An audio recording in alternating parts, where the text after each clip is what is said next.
নমস্কার বন্ধুরা, কাজল হেসেলের সবাইকে স্বাগত জানাই। তো বন্ধুরা দেখো, আজ আবারও নিয়ে হাজির হলাম একটা বড়ার রেসিপি। এই দেখো, চাল কুমড়ো পাতার বড়া। এটা আমার চাল কুমড়ো গাছটা ছাদে হয়েছে, কুমড়ো গাছও আছে সঙ্গে, কিন্তু আমি আজকে চাল কুমড়ো পাতা দিয়ে মুসুর ডাল দিয়ে বড়া করে দেখাবো। তো বন্ধুরা দেখতে থাকো। এই দেখো, পাতাগুলো নিয়ে এসেছি ছাদেই, সুন্দর করে আবার ধুয়ে নিয়ে এসেছি ছাদে বসে। এটা আমার ছাদে হয়েছে। তো এই দেখো, পাতাগুলো ছিঁড়ে নিয়েছি। তো বন্ধুরা, তোমরা খেয়েছো কি না চাল কুমড়ো পাতায় এরকম বড়া? কিন্তু চাল কুমড়ো পাতায় বড়াগুলো কিন্তু সবচেয়ে বেশি টেস্ট হয়। তো ওর জন্য দেখো, মুসুর ডাল ভিজিয়ে রেখেছি আমি। 1 ঘন্টা আগে মুসুর ডালটা ভিজিয়ে রেখেছিলাম, ওটা আর দেখায়নি। এবার মুসুর ডালটা বেটে নেব। তো বন্ধুরা, এরকম বড়া তোমরা নিশ্চয়ই করতে জানো, তবু আমি কীভাবে করছি সেটাই তোমাদেরকে দেখাচ্ছি। তো বন্ধুরা দেখতে থাকো, ভালো লাগলে অবশ্যই একটা লাইক দিয়ে দেখা শুরু করো। আর বন্ধুবান্ধব আত্মীয় স্বজনকে অনেক অনেক শেয়ার করে দিও। আর আমার চ্যানেলে যারা নতুন বন্ধু হয়ে আসবে তারা চ্যানেলটিকে সাবস্ক্রাইব করে নিও। আর পাশে থাকা বেলটি অবশ্যই প্রেস করবে, তাহলে আগামী দিনে যত নিত্য নতুন রেসিপি আমি দেবো তার আপডেট সবার আগে তোমাদের কাছে পৌঁছে যাবে। তো দেখো বন্ধুরা, এই ডালগুলো আমি শিলপাটায় বেটে নিলাম, ডালটা পুরোটা। আর এখানে কিছু রসুন আর কাঁচা লঙ্কা বেটে নিচ্ছি। আর কিছু লাগবে না, আমি খুব বেশি মশলাপাতি দেবো না, কেন ডালেরও তো একটা স্বাদ আছে। আর পাতাটার তো অসাধারণ স্বাদ।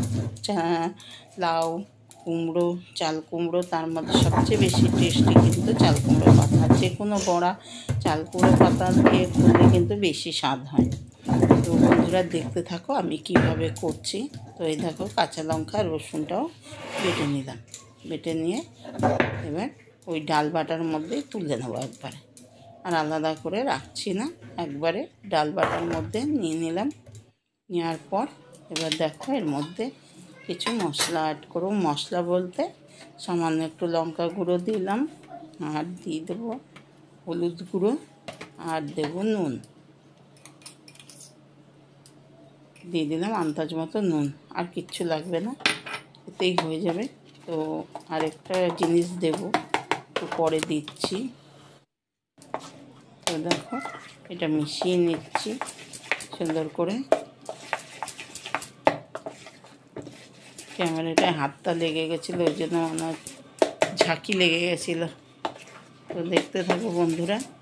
এবার ডালটা ভালো করে মিশিয়ে নিলাম সব কিছু একসাথে চামচের সাহায্যে। হাত দিয়ে আর করলাম না, চামচ দিয়েই করলাম। সব মিশে গেছে। এবার একটু এর মধ্যে দিয়ে দেবো কাঁচা সর্ষের তেল। কাঁচা সর্ষের তেলটা দিলে কিন্তু খেতে কিন্তু আরও বেশি স্বাদ হবে, ওই জন্য একটু কাঁচা সর্ষের তেল দিয়ে দিলাম। কারণ আমি যখন ভাজবো ওটা কিন্তু রিফাইন্ড তেলে ভাজবো, ওই জন্য এর মধ্যে একটু কাঁচা সর্ষের তেল দিয়ে দিলাম। কাঁচা সর্ষের তেলটা দিয়েও আবার ফেটিয়ে নিচ্ছি ডালটাকে ভালো করে। দেখো হয়ে গেল, একদম মেশানো হয়ে গেছে। এবার দেখো, একটা করে পাতা নিয়ে তোমাদেরকে দেখাচ্ছি কিভাবে করব। পাতাটা কিন্তু আমি উল্টো করে রেখেছি। আর এই পাতার মধ্যে কোনো আমি নুন টুন লাগাইনি, কেননা এটা একদম কচি পাতা। নুন লাগাইনি, ভালো এমনি ফ্রেশ যেভাবে ধোয় সেভাবেই ধুয়েছি, কোনো চটকেও দিইনি। দেখো একদম বুঝতে পারছো না, গাছ থেকে পেরে আনা একদম পাতাটা সুন্দর। আর মানে কি বলবো, এতটাই সুন্দর, তেমনি খেতেও সুন্দর। এই চাল কুমড়ো পাতা দিয়ে বন্ধুরা তোমরা অবশ্যই করে খেয়ে দেখবে। একদম দুপুরে গরম গরম ভাতের সাথে প্রথম পাতে আর কিছু দরকার হবে না, আর এর সাথে 2টো লঙ্কা ভাজা, তো মানে এতেই ভাত খাওয়া হয়ে যাবে। যারা বেশি বড়া প্রিয়, মানে বড়া দিয়ে ভাত খায়, আবার ইচ্ছা করলে বিকালে চায়ের সাথেও খেতে পারো, শুধু মুখেও বেশ মানে অসাধারণ লাগে খেতে। দেখো এবার পুরোটা লাগিয়ে নিয়ে আমি এক কোণার থেকে একটু ভাঁজ করে দিলাম, সামান্য অল্প একটু ভাঁজ করলাম করে আবারও একটু ডাল বাটা নিয়ে প্রথমে পুরো পাতাটাই আমি ডাল বাটাটা চামচ দিয়ে লাগিয়ে নিলাম ভালো করে। তারপরে এক কোণা দিয়ে একটুখানি ভাঁজ করে দিলাম। ডাঁটিটা ধরে রেখেছি আমি, মানে পাতার ডাঁটিটা ফেলিনি। দিয়ে আবারও একটু কোণা করে ভাঁজ করে দিলাম। দেওয়ার পর আবারও একটু ডাল বাটা দিলাম। এই জায়গাটা খুব বেশি দিলাম না, কেন এখানে পাতাটায় আছে তো, এটা এদিকে এরকম ভাঁজ হবে, ওই জন্য ওইদিকে বেশি দিলাম না। এবার দেখো, এটা আবার একটুখানি আছে বলে এর সাথে জয়েন্ট করে দিলাম। তো এবার দেখতে থাকো, হয়ে গেল, মানে 3 কোনা মতো করলাম।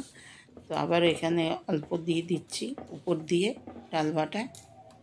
এখানে যত ডাল বাটা দেওয়া হবে ততটাই কিন্তু খেতে কিন্তু বড়াটা ভালো লাগবে। আর পাতাটার তো আর নিজস্ব একটা স্বাদ আছে, তোমরা তো সেটা ভালো করেই জানো। যারা যারা চাল কুমড়ো শাক খেয়েছো তারা যে বলতে পারবে যে চাল কুমড়ো শাকের কত স্বাদ। তো এই পাতাটারও অতিরিক্তই স্বাদ। তো এই দেখো আবার একটুখানি এটা ভাজ করে দিলাম, এদিক থেকে এটাও একটু ভাজ করে দিলাম। দেওয়ার পর আবারও একটুখানি করে লাগিয়ে দেবো, মানে একদম পাতাটা দেখা যাবে না মতো করেই একদম আটকে দিচ্ছি ডাল বাটা দিয়ে। এবার ধরে আবার উল্টো করে নিয়ে হাতের উপর নিয়ে আবারও এইদিকে একটুখানি লাগিয়ে দিচ্ছি অল্প করে। এই দেখো আবারও লাগিয়ে দিলাম। এইভাবে কিন্তু সব কটা পাতাই আমি বানিয়ে নেবো এই ডালটা দিয়ে। পুরো ডালটাই আমার লাগবে, যে কটা আমি পাতা নিয়েছি এই 8টা মতো পাতা নিয়েছি আমি। 8টা পাতায় এই ডালটা লাগবে। এখানে আমি 100 গ্রাম ডাল নিয়েছি, ভিজিয়ে রেখেছি। এই দেখো 7খানা এখানে রেখেছি, আরও রয়েছে। আর আবার একটু পরে করে নিচ্ছি। তো এবার তোমাদের ভাজতে চলে যাচ্ছি। ভাজতে বসিয়ে দিয়ে আর 2টো বাকি আছে, ওই 2টো করে নেব। এই দেখো এখানে খুব বেশি তেলের প্রয়োজন নেই, অল্প করেই তেল দিয়েছি। একদম ডুবো তেলে ভাজতে হবে বলে কোনো কথা নাই। একটা ফ্রাই প্যান বসিয়ে দিয়ে মানে অল্প তেল দিয়ে দিয়েছি। দিয়ে ফ্রাই প্যানটা তো ছড়ানো হয় তো তেলটা, ওই জন্য এটা এইভাবে কিন্তু ভাজতেই বেশি সুবিধা। কড়াইতে না ভেজে এরকমভাবে ফ্রাই প্যানে ভাজলেই বেশি ভালো হয়। তো দেখো তেলটা ভালো করে গরম করে নিয়ে মিডিয়াম টু লো ফ্লেমে ভেজে নিচ্ছি। দেখো একদিকে মোটামুটি ভাজা হয়েছে, দিয়ে উল্টে দিলাম।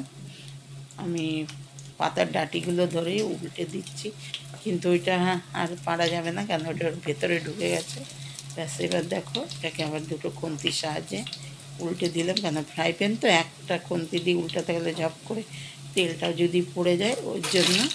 তো দেখো আবার উল্টে দিলাম। এইভাবে উল্টে পাল্টে সব বড়াগুলো কিন্তু ভেজে নেব। আর আমাদের বাড়ি বড়া ভাজা মানে সঙ্গে সঙ্গে ভাজা হতে হতেই খাওয়া শুরু, এতটাই মানে আমাদের সকলেই বড়া ভাজা খেতে ভালোবাসে। তো বন্ধুরা তোমরা কি ভালোবাসো? তোমরা কে কে এরকম চাল কুমড়োর পাতায় মসুর ডাল দিয়ে বড়া খেতে ভালোবাসো? তারা আমাকে কমেন্ট করে জানাবে। এই দেখো হয়ে গেল বড়াগুলো ভাজা, উল্টে পাল্টে ভেজে তার মধ্যে 2টো শুকনো লঙ্কা দিয়ে দিয়েছিলাম। লঙ্কাগুলোও ভাজা হয়ে গেল, তুলে নিলাম। ব্যাস গরম গরম ভাতের সাথে একদম শুকনো লঙ্কা ভাজা মেখে একদম বড়া ভরেই ভরেই মানে 1 থালা ভাত উড়ে যাবে। আবারও দেখো বানিয়ে রেখেছি যেগুলো আবারও দিয়ে দিলাম। এইভাবে সবগুলো আবারও উল্টে পাল্টে ভেজে নেব।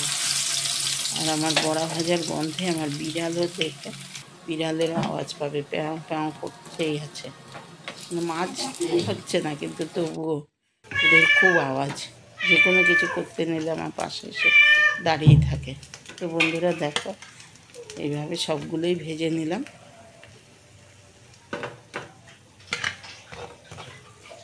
ব্যাস অবশ্যই তোমরাও এইভাবে চাল কুমড়ো পাতায় মসুর ডাল দিয়ে বড়া ভেজে খেয়ে দেখবে। তো বন্ধুরা এতক্ষণ তোমরা আমার সাথে থাকার জন্য, আমার এই রেসিপিটা দেখার জন্য তোমাদের অনেক অনেক ধন্যবাদ। সকলে ভালো থেকো। আজ আসি, সকলকে টাটা।